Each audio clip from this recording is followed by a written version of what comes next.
ദേശീയപാതയിൽ ഒരു അപകടം നടന്നിരിക്കുകയാണ്. തൃശ്ശൂർ ദിശയിലേക്ക് പോയിക്കൊണ്ടിരുന്ന പിക്കപ്പ് അശോക് ലീലാനിൻ്റെ ദോസ്ത് എന്ന വാഹനം ഡിവൈഡർ ഇടിച്ച് കയറി ഒരു അപകടം നടന്നിരിക്കുകയാണ്.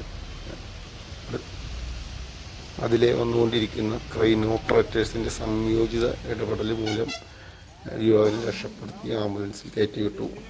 മറ്റൊരു അപകടം കഴിഞ്ഞ് തിരിച്ചു വരുന്ന സമയത്താണ് ഇങ്ങനൊരു അപകടം നടന്നത്. ഉടൻ തന്നെ കയറ് കെട്ടി വാഹനത്തിലുണ്ടായ കയറ് കട്ട് ചെയ്ത് കെട്ടി വലിച്ച് അതിൽ നിന്നും അവിടെ തടിച്ചുകൂടിയ ജനങ്ങളും മറ്റ് വാഹനങ്ങളിലെ ഡ്രൈവർമാരും എല്ലാവരും കൂടി ഹൈവേ എമർജൻസി ടീമും എല്ലാവരും കൂടി കെട്ടി വലിച്ച് രക്ഷപ്പെടുത്തുകയാണ് ഉണ്ടായിരുന്നത്.